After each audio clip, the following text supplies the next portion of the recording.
So Rob, first of all, thanks for coming down. How good is it to be back with some of the lads from that famous game? No, it's nice. It's the first time I've been back since I left.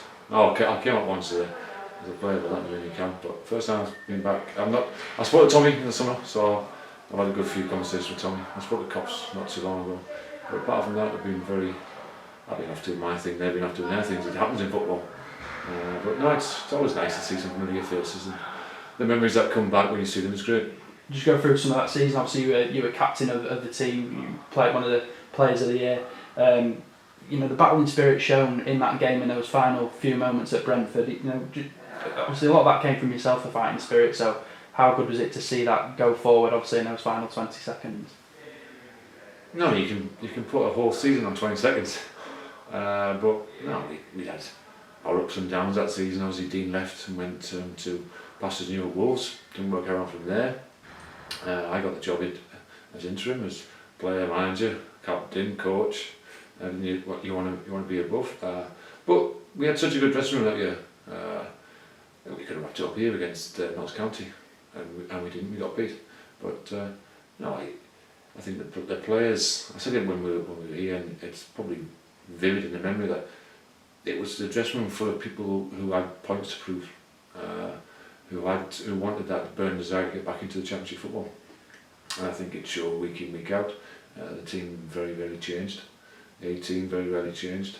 We had a couple of late ones. John Runston came in and was a pivotal point in that. Dean Furman came in and was great. Neil Sullivan came back from his loan at FC Wimbledon and played the final 4 games. His experience was paramount in those games. So you look at, yes, the last 20 seconds, but I think the whole season, and look back and think, sometimes you say it's written a little bit, because I think most players in that squad at that time probably had a season like that in their career, me included. Probably my best season, playing wise, scoring wise, of my career. You mentioned the team spirit there and the desire to keep battling on, and that those late winners became the feature of that season really, and none more so from yourself on that first game when you did take interim charge, obviously a late winner at Stevenage. Yeah, Stevenage were 2-1, headed from 7 yards. I can remember it vividly. The celebration left a lot to be desired. But no, not just me. Dave Sayers hauled them away. 2 minutes in injury time he scores. So yeah, I remember them all. It's strange how you remember everything. But no, we had a group that wanted to work hard for each other and wanted to do well for each other, not just for individuals. And football, they say it's an individual sport. It is, but unless you've got the man to your left, or your man to your right, you're moving in the same direction of you're in trouble. And that year we had charisma, character, determination, bravery, more a military style scenario where everybody had everyone's back and you trusted each other, and I think that showed right the way from start to finish. You mentioned that military style there, and the fans sort of dubbed you as the corporal in a way. How pleasing was it to receive the reception you did from the fans, and how well you were received during your time here? Well, it didn't start very well. I played my first game here on I think it was a Saturday afternoon. I think we may have played Hull or something. I scored an own goal, and there was an obscenity shouted from one member of the public, which I remember. I think I still remember his face, and I thought, I think I might go back to Sheffield Wednesday, which is what he said. But no, when you go to a football club, you want to be liked. All players want to be liked by their teammates, liked by the supporters, liked by the manager, and I'm no different to that. And thankfully, I've been to many clubs now where I think they got what they were expecting: hard work, determination, commitment, character. Yes, they call me the corporal, but it was a position that I enjoyed being in. The leadership position, the demanding position, the one that organised, one that made people do what sometimes they didn't want to do. But it was my job. It made it so much easier when people actually want to do these things, want to do the dirty things, want to do the things like they've got to run the left 40-50 yards in the last 10 minutes just to make sure that we win the game. And we had it. Keep saying the same thing in abundance. Obviously, Cops went out on loan. Should never gone out on loan. He came back and he made a massive difference to us. He came back. I think he played every game from then on in. So we all had our part to play, regardless of who was a manager, who was a coach, who was a captain, who scored the goals. We all had our part to play. It's a memory that lives vividly in all our memories. Like. So you obviously you didn't shirk the responsibility when you did take the assistant manager role, so there was probably no change in your thought process. There was obviously no difference in the way you went about things. No, I like people looking to me for decisions, and I like people coming to me and saying what about this and what about that, and I like making those pivotal decisions on and off the pitch.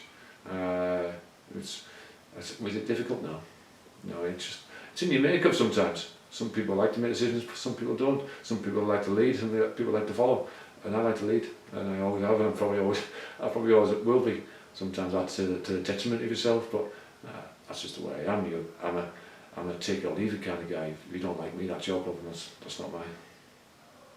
And just going back to those final 20 seconds, I remember the interview with yourself on the pitch after the game, and you knew he was going to miss. You said? Yeah, I had a feeling. I know it's a cliche when people say that, but I had a feeling. I didn't fancy him when he was fighting with the captain for the ball. I'm thinking, I don't fancy it. And thankfully, I think Sully got a touch on it. People keep saying, "Oh, it hit the bar," but I think Sully got a touch on it. So Sully saved it, and then thankfully it bounced to Quinny. Quinny then hooked it down the line. Billy got off the touchline without from having a drink, and the rest is history. And how fitting it was that the guy that scored the goal is the guy that's the complete and utter legend here. You say it sort of epitomised James Coppedge's time here at Doncaster Rovers. What was he like to work with on a professional and obviously a great personal level as well? He was a pain in the arse to start with. I remember my first day. I think about it today actually. He walloped me in training, and he looked at me and said, "I'm going to do it again and again and again." And I thought, right, we're in for a battle here. But no, he became a very ardent friend. He's very committed to the football club, as you all see and all expect. He loves the football club, loves the players, loves the area, and I think his character more than anything shone through. And I think he then epitomised what Doncaster Rovers is all about. And I think because he's such an infectious character, that went on to everybody else. Like I said, he should never go on loan to Nottingham Forest. He should have stayed where we were, and we'd probably have the league wrapped up earlier than what we did. But that's these things happen in football. But no, he's for him still to be playing now at the level he does, and the way he does is detriment to himself and the professionalism that he has. It's just fantastic to see, and yeah, it's encapsulated James Coppedge, and he goes down in history. That aerial picture that I've got in my office at home. Every day I go in and I see his face, and it's great. It's a great memory, and it's great to be a part of.